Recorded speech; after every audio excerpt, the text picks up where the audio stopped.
Hello, everyone. Thank you all so much for joining us again for one of our Tiger Talks. My name is Lindsay Bray. I am the Senior Coordinator for Parent and Family Services here at the University of Memphis.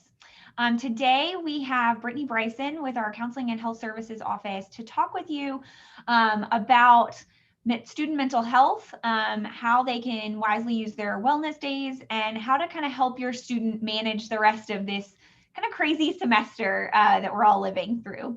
So thank you, Brittany, so much for joining us again. We're so happy to have you. Thank you for having us. We always love coming to talk to our parents, and hopefully we can find another way to connect with our students too. Wonderful. Well, I'm so excited to have you. So I'm going to turn it over to you. And I know you have a bit of a presentation for our parents. So I'll let you share your screen. All right. So, hey, everyone. Again, my name is Brittany Bryson. I'm the Health and Wellness Outreach Counselor in the Student Health and Counseling Center. I hope you all are doing the best you can today. So we're going to focus on parents and how you all can help your students get through these seems like continuing forever never ending challenging times. So you'll see parents do understand. Yes, you do. You know what it's like to struggle, to stress. You've been in this pandemic just like your students have. But sometimes it's helpful to get a different perspective to understand how we can best support them through their transition to college or their continued transition into their next phase of education. So today we're going to talk about understanding our students, how to support at home, and how we support on campus. 3 different areas, but each of them will have a bit more information to draw out for how we explore supporting our students. First thing we need to look at is knowing the difference between our tigers and our loved ones. So before they became our tigers, they were your cub. They were your precious, precious one in your home. You took care of them and loved on them. And then at some point you expected to send them out into the world so they can do all the things you taught them to do. And somehow COVID put a whole stop to that. Perhaps your loved one is still at home. Perhaps your tiger is still trying to navigate being an adult while still at home with you. And sometimes those different personalities and growing pains clash. It can make home really, really challenging. So sometimes it's important just to step back and remember there's a difference between the student versus the other roles that they have in life. So they are a daughter, a son, a child, they are a sibling, they are a cousin, they are a friend. Sometimes they are a parent as well. So we're looking at different roles that our students and that our tigers have and how noticing that balancing all of this, especially during a pandemic, is extremely challenging. Also challenging for yourself, navigating what your role is as a parent now. How do I help them without being too much or doing too little? It's like this continued dance you have to do and figure out what's best for right now, what's best for tomorrow, and understanding that, again, all of these experiences they're having are not what anybody expected. I know at some point, again, you expect it to be like, okay, go off, go to college, have your experiences, have fun. But what's actually happening is sometimes it feels like it's just a repeat of high school. Like I'm at home, I'm going to class, and that's it. Where do I grow and change? And all of these things sort of come together and make it really hard for us to really see the visual evidence of growth and change. Well, clearly we know you're in college. Sometimes we know we're in college because the student loans say so. So we know we're here, but at the same time, we don't have those visual markers of visual evidence. You're not necessarily on campus or on the UC getting lunch with friends. You're not hanging out in between classes, the rush between one thing to another. It's a different kind of tired. Now you're on Zooms all day. Now you're trying to keep up with classes in e-courseware. And maybe you didn't even expect to even mess with e-courseware at this point in time. But now we have to in order to get the grades and get the work done. So sometimes these unexpected or actual experiences that are not what we were looking forward to lead to some of these things that make it harder. So whether it's the low stress, the low mood, hopelessness, feeling very tired and exhausted, especially from looking at a screen all day, being inside, not being able to go outside, worried, stressed, scared, because when we have unknown things or unpredictable situations, we don't know what's happening next. And that can cause some fear within us and within our folks around us. Sometimes our students are feeling lonely and isolated. Don't let that translate to be like you're not enough. You're always enough as parents, but they want to make sure that they're getting some other social opportunities too, and they're not getting them as they normally would. Sometimes that comes with anger and frustration. Back when we talk about those roles between a child and a sibling versus a student, a growing adult, sometimes there's a difference between your adult child and your child, and we have to know that transition and how you talk to and treat your child is a little bit different. There's a lot of clashing going on here, anger and frustration between ideas and budding opinions and getting to know the new person that your adult child is becoming. And you're so close in proximity to them. Again, they're not a way to make this change. You're getting to see it front and center. Sometimes their students feel unsupported. Only because, again, not that you're not enough as a parent, but in college, sometimes students are able to find groups and tribes that they really feel connected and belong to. Folks that have like-minded opinions and they join organizations with people that they're like, these are my people, I get to find them. Sometimes they don't feel unsupported because they're not able to find those folks around them right now. Sometimes we feel stigmatized for different reasons, whether it's because of COVID or exposure to COVID. Sometimes our identities are being challenged. Not only are we dealing with COVID nowadays, we're also dealing with social injustice, whether it's in our people of color community, Black communities, Asian American communities, where we're feeling and really experiencing the unfortunate thing and the violence, and that it affects you not just as your student, but as a family. So having conversations and spaces for that can be very challenging too. Sometimes we're envious, simply because inside time means a lot of screen time, means a lot of Facebook, Insta, TikTok, Snap time, and we see what everybody else is doing. So we're like, oh, why can't I do that? Why can't I want to be out? Well, they're hanging out. They don't have masks on. Like, it's kind of confusing this time too, when some people are doing things and other people's aren't. Now, that's one side of it. On the other side, some of us are maybe even a little bit relieved. Maybe some serious introverts are like, you know what? This is the life for me. I can be inside and be just fine. And that's okay too. It plays to different strengths for anybody, but just being reminded of how this is going to affect everyone differently. And we have to give a lot of space, a lot of grace for all the reactions we have to what's going on during these times. Okay. So when we think about other things that are heightening our anxiety, one big thing is coronavirus anxiety. Now, this isn't necessarily something where we're going to find this written in a whole book. Maybe later, it'll be a whole book later about coronavirus anxiety. It hasn't been published yet, but it's probably coming. So when the coronavirus started happening, you may have saw a lot of articles about folks being diagnosed and also having increased heightened mental health symptoms. Now, when that happens, it's simply because when you look at the news and you watch the numbers go up, you watched all these testimonials, all these stories about folks who had coronavirus and how horrible it was and how it horribly impacts some families with loss, with changes in health afterwards. All of that adds on to the fear of not only will I get it, how bad will I be if I do get it? So it's just added fear. So it's three different parts sort of to coronavirus. So it's worried about getting it yourself and how it may affect your health. It's worrying about maybe one of your loved ones getting it and worrying about their health, maybe even if they're a vulnerable person, what that means for them. There's also the isolation aftermath. What if you do contract or get coronavirus? What does it mean that now you have to shelter in place? What does it mean now that I have to be isolated? How long do I have to be isolated? How bad will my symptoms be? And will people want to hang out with me afterwards, after I get over it? Because there's, again, a stigma and an idea of, oh, you have coronavirus, we don't want to hang out. And then we're already dealing with isolation. Now we're on isolation on top of having to withdraw because we don't know if people are even safe around us anymore. So it's a lot of anxiety that goes with it in different layers when we think about coronavirus anxiety specifically. Now, this can be, of course, tied to coronavirus specifically, but anxiety can be, of course, a much bigger range of issues and concerns.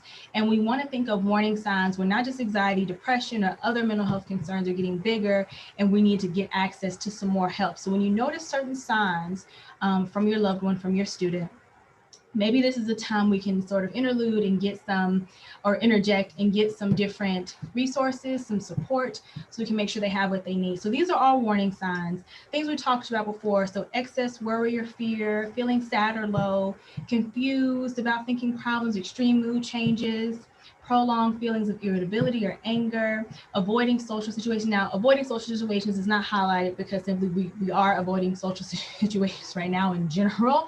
But sometimes even maybe even in home activities or maybe in Zoom opportunities, are not really interested in socializing at all. I have highlighted difficulties understanding or relating to other people.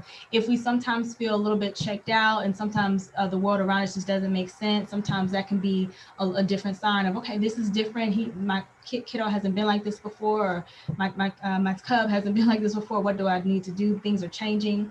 Changes in sleep or eating habits. I also have highlighted changes in reality. A lot of times we do talk about mental health and we talk about anxiety and depression, probably top tier, anxiety, depression, and stress. One thing we do have to start mentioning a little bit more is psychosis. So sometimes we as folks get really stressed and we see things or hear things or feel things even that are not really there, and we don't really understand how to perceive that or even talk about that, hallucinations. So just bringing that up too, if that's ever happening as well. Just know psychosis, again, is a part of mental health as well and can be discussed and addressed if needed. Inability to perceive changes in one's feelings or behavior. So for example, your tiger may feel fine and may not perceive anything is wrong, but you notice things are different or changing. Gently just bringing up and noticing, hey, these things are changing. You're not really doing the same things. Things are different. Sometimes they don't even see the changes for themselves, and it'll be helpful for someone else to notice it. Now, I say notice it and gently present it to them. This is an opportunity to shove it in their face per se. Just again, bringing it up gently and just allowing space for them to react to it. Okay. Of course, overuse of substances, alcohol or drugs before, after, or during the pandemic, this is definitely something to look out for and be aware of. We know substances can be challenging and challenging and life-threatening even too. So just watching and see if that comes up or if that increases over time. Sometimes physical ailments will come up, especially when we're dealing with anxiety, or a lot of symptoms present in the body. Like if I have a headache or tummy ache or my chest hurts, something of that nature, definitely go to the doctor, make sure we're good vital wise. But sometimes that can just be anxiety too as well when we're dealing with a lot going on. Of course, this one, thinking about suicide, if your loved one is ever even mentioned, or you notice things that they're contemplating, if they have a history of it, those symptoms are coming back, reaching out for help. We do have a crisis hotline here on campus that is 678-HELP, 678-4357, if that is ever something you are needing or interested in. Inability to carry out daily activities or handle any daily problems. And lastly, an intense fear, sometimes of weight gain or appearance, so that body image too.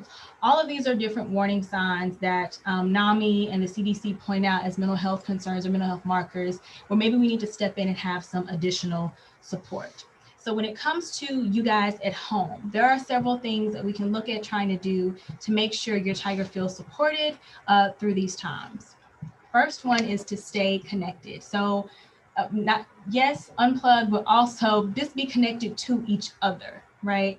So you can definitely be at home and be at the house with someone all day and never talk to them. It's possible. And I'm sure it's happening a lot around the days. Stay connected to each other. Even if it's not necessarily sitting down, I'm not saying you have to have a heart to heart every day. Just sit down and talk to each other. And how you doing? Hey, good morning. How'd you sleep? Just some random check-in points. What you eat for lunch? What you doing? Just have points and checkpoints where you are connecting with one another. And also encouraging connection with their friends. So how's such and such doing? Or what are you guys doing? Are you hopping on Zoom today? Did you chat with such and such today? Just making sure you're, again, connecting with them, and also they're connecting with their folks around them if they're able to, may hopefully gather some new friends with our virtual event too. And the next one too, sometimes this is going to take that extra thick layer of compassion. We have to make space for mistakes. We are not perfect humans. And even in a pandemic panorama, as some of our folks may say, whatever pan pizza is going on, we are not going to be working or operating at our full performance. Therefore, we're going to be making more mistakes. We're going to be irritable. We're going to say things and do things that are abnormal. And so we want to make space for being able to encompass all of that stuff. because we're making decisions and choices that we never thought we would have to make, that we never thought we would have to be faced with. And it may not be the right thing or feel like the right thing, but we want to make sure we are still open and welcome in certain spaces, no matter what goes on. So this is that place where you exercise that extra parent muscle and you exercise that agape love, that unconditional love. It's like, no matter what, you're my tiger and that's it. So you're making space for all of that stuff at home. And of course, next one, as you're making space for it, you're also modeling it. So I know as kids, and when your tigers were really little cubs, probably, and I've seen this before. I'm not a tiger mom just yet, but when you see a kid and they're for like they're tripping and falling over something, and sometimes the parent will not react at all. They will just see what the kid does and then react. So sometimes you pick that up as parents because you will go, so the kid will look at me for a reaction. If I don't do anything, then they'll be like, I'm okay, and keep walking. So they look to you still for that reaction. They still look to you to decide on how to operate, what to do next. Okay, what did mom and dad say? All right, well, I guess we're fine. So they're still looking at you to model that and get that response from them. So model those healthy habits, whether it's the eating, the sleeping, taking care of self, turning off the TV, turning off the news at some point, and creating space again, so just for each other and modeling that behavior. And lastly, when we talk about anxiety and depression, if you already know there's a diagnosis, or maybe you've just done work before and you know there's anxiety, depression present in the family, go ahead and make a mental health plan. Go ahead and know that maybe a depressive episode may come up, maybe an anxiety or panic attack may come up. So what do you do when that happens? Sort of preventative work. So I know anxiety attack, we've had them before. I know what it looks like. All right, this is the plan. This is what we do. This is how we act on it.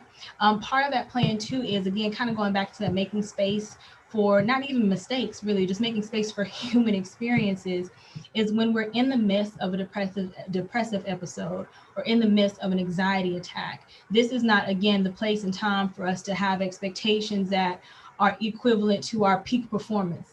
Things have to come down. We have to make sure our standards and expectations of our loved ones match their actual feeling and existence in the world right now. Because if they don't feel great, they're probably not going to perform as great as we normally think or expect them to. So again, making space for that, creating a plan for it so you can be prepared. So as far as self-care, modeling that behavior is great. So for students, there are some specific things that would be nice for them to maybe get involved with to take care of themselves, but also things you can do as a family. So as far as self-care, we start off with validating their own crying and feeling. I don't know about y'all, but this has been a year of a lot of tears, a lot of emotions. So get them out, cry about it, scream about it, yell about it, do what you need to do. And it's okay. It's okay to feel those emotions. It's okay to get them out and express them. And even sometimes as a family, we are a part of cultures that don't necessarily have that space and that time for it. And if maybe your loved one or your cub is expressing some kind of emotions and it's not foreign and it's kind of foreign to what you all do, it may be uncomfortable the first couple of times. It may be something that is not what you're used to. But these are natural feelings to have. These are things that help and grow and process them to become the adults that I'm sure that you want them to be. And so this is a part of that process. Sometimes pain and hurt and expressing those feelings are a piece of them growing. And that is actually evidence of them practicing strength and practicing their ability to take care of themselves. So yes, cry, validate, scream, whatever you need to do that. Make a routine and include coping skills in your routine. A lot of times we talk about making your routine like to get things done, but also schedule in your coping skills and your breaks in that routine too. Your routine isn't just about work, it can be about rest. So if you know you're going to study for this amount of time, make sure you put in study breaks, or just include some sort of family break time during the days when you know that they're busy and have a lot to do. But just make sure when you encourage routine, also encourage practicing those coping skills too. And also address those basic needs. So for students, no, sometimes food and all that stuff can go out the window when we were in undergrad. It's kind of like whatever's in front of us, that's what we're eating. And that's totally fine. We got to do what we kind of do. But making sure those are basic needs at least get addressed. The basic needs are food, sleep, getting enough time away from screens, rest, security and safety, making sure we feel safe within our bodies, within our space, within our environment, and making sure all these things are able to line up so they can build on other skills needed like communication and objective skills, developmental skills, all those things. So basic needs are really important for self-care too. Sometimes we do just need to take a break and go outside as well. Just stop everything and just go. I mean, even backyard. Outside is not closed. So you can just go to the backyard, go to the park, walk around, just get some sun in on some nice days, especially it's warming up outside of Memphis. If you're from Memphis and you know what that means, you know what's coming in June and July, the heat is intense, but at least for now, it is pleasant. So take advantage of it while you can and get some fresh air. Another piece of self-care, we talked about this and how you can help before, but connecting to others. Self-care for students is really important. We're very social beings as humans, especially for our college students who probably, again, expect to be connecting to others. Encourage that connection for them and allowing them space and time to connect with others so they can feel, again, like they're getting some kind of Tiger experience. Although it may not be the one they expected, the actual one can at least be manageable.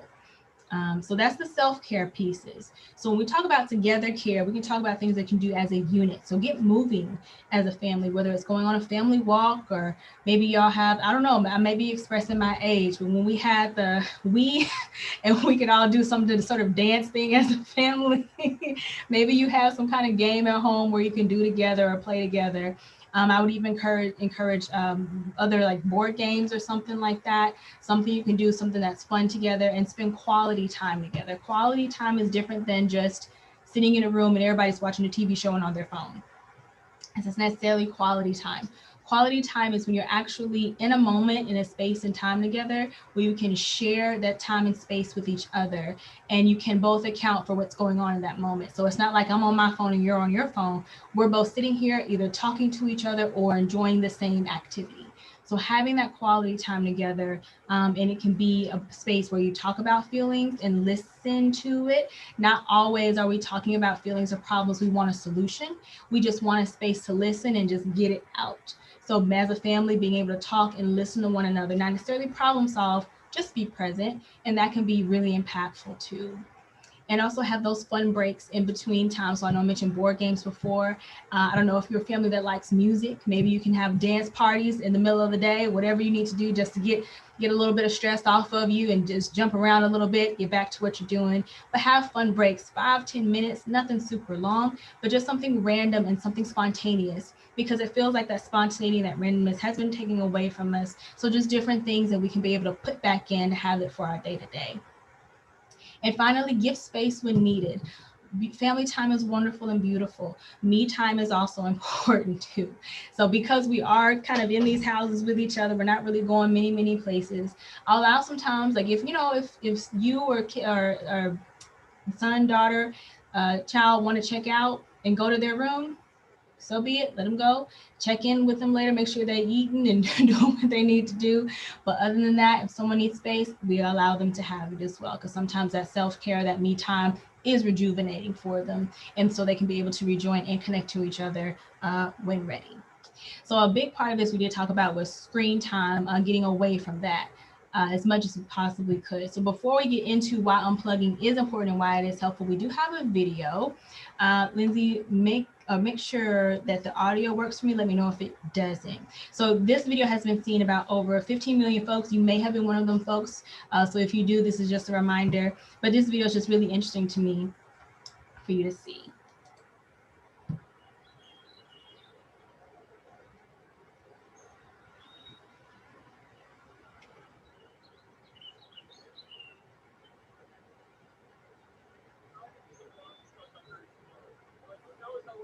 I saw him pull out of the parking lot and turn right, and the box is still stuck under his car. So who knows how long he was driving with that box under his car. I like bet he's not home, he pulled into his driveway. Out in the sky. I'm not. Wow. Like, it's not. It's not. I don't think it's real. Oh, maybe it could be. Can you line up your car? Please. The parking building is really close to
So clearly that was definitely before a time we can barely remember where we were gathering and doing all the things. But this is just a really good example though of how being so plugged in and not putting down the phone or not putting down the screen, we miss out on opportunities that are literally right in front of us. So we unplug because they remove sometimes unhealthy feelings of jealousy, envy, and loneliness. Believe it or not, yes, connecting on video and Zoom is one of the only ways we can connect nowadays. At the same time, it does need to be done in moderation. So yes, do connect, but also connect in the appropriate way. So connecting is maybe being on a Zoom call or maybe being in a FaceTime.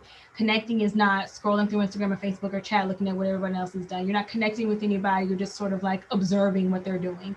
And sometimes that can, again, increase those feelings of jealousy and loneliness or envy. It combats fear of missing out. So that FOMO, again, when we're scrolling and just looking at all those things like, oh God, everyone else is doing something or they're doing this at their house and we're not doing any of that. That can create those sort of feelings of uncomfort and you're missing out because you're not doing what they're doing. It improves sleep actually when you decrease that screen time, when you decrease that light contact with your eyes, especially closer to bedtime at night. You can get better sleep if you again unplug sooner rather than right before you go to sleep. And also lastly, life is happening right in front of you. Now it may, again, it's looking different than what it normally does. But still those really small moments are sometimes the best moments that you'll have, whether it's early morning coffee or Friday night movies or whatever it is. Sometimes it seems regular or boring, but sometimes boring is actually quite extraordinary when it comes to those special moments we have with our family and loved ones. So making sure we're unplugging to stay connected to the present moment and how we're able to be with one another, even though we are not can be with everyone, we can be with at least each other right now. So we talked about how you all can help at home. Now let's look at how we can help on campus. There are different things we can go through. And so for this part of it, I wanted to see if we can pull this up. Show how, oh, I already had it, very good. Show what we do on campus. So as far as the counseling center, we are the student health and counseling center. So we have the counseling center and the health center. The health center is virtual as well, but they are taking appointments. Of course, they are minor medical folks. So if the kiddo has any minor med situations, they're able to go check in at the counseling center through their My Portal, through their My Memphis. So make an appointment, cough, cold, sneezing, aching, things like that. We do still have COVID testing on campus if that's something you're interested in as well. That is also posted on the website too. For the counseling center, if we're still dealing with mental health concerns and we want to make sure that we're taking care of ourselves, your student can know about different resources that we have. So the first thing, of course, is about our services and getting access to our services. They'll just go to our page, memphis.edu/counseling, and they'll scroll all the way down to telehealth. And if they're a new client, they come here and they click this link and it'll redirect you to a different website called Doxy, and they sign in there. And next thing you know, you'll be talking to your therapist and getting figured out what services are going to be best for you with their triage session. And triage hours are open from 10 to 3, Monday through Friday. And that is part of it. And they'll know about additional things that we do here, different resources that we have. We have, let me see, make sure I go there. We have individual counseling, group counseling, couples counseling, testing and evaluation, of course, urgent care services too, if you walk in and have a crisis. So all of these services are available with us. The only one that has a cost associated with it is our evaluation and our testing. Just depending on what testing you're getting for learning disability or ADHD, things like that, again, that is available for you. Now, if we're not really ready for the whole counseling thing, you just want some resources, we got that too. So our different wellness resources vary widely from videos to audios to apps, health education, different articles, specifically sexual assault, suicide prevention. All of this is here again for you to peruse through, look at, see what's helpful. Some of the apps that we have are focused on stress management and anxiety reduction, PTSD Coach, Relax, Calm, Shine, Headspace, different ones that have been really helpful. Some for assault and prevention too, Circle of Six, Guardly. All of these are being really helpful for students who like to maybe find some wellness tips on their phone. Another one that has been really helpful is, let me make sure I get the name right too. We don't have a virtual hope box. That one's been a really cool one as well. Virtual hope box is catered toward suicide prevention, and that can be really helpful when it comes to having a space to go where your coping skills are already lined up, your support systems are already in place, or that's sort of outlined in the app, and you're able to customize yourself to make your own sort of hope box or coping skill space for yourself. So this is our wellness page. And lastly, I'll show you our calendar of our events. So again, all of this is on here for you to get to. So we went to the outreach tab. We go to March and April calendar. And these are all of our events for April and March for the rest of this year. Normally every semester we'll have these posted for the spring or fall semester, so you know what events we have coming up.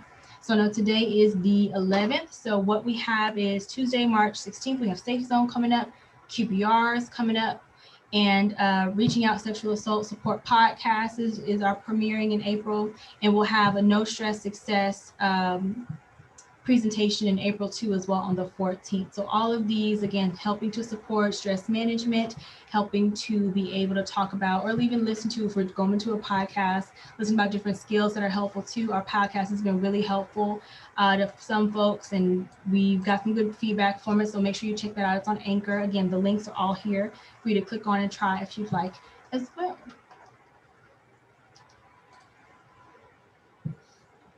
So again, these are just the resources I mentioned before. All of these are on the website I just showed you, but these are just some outlining the apps, the guides, and the resources that we do have available.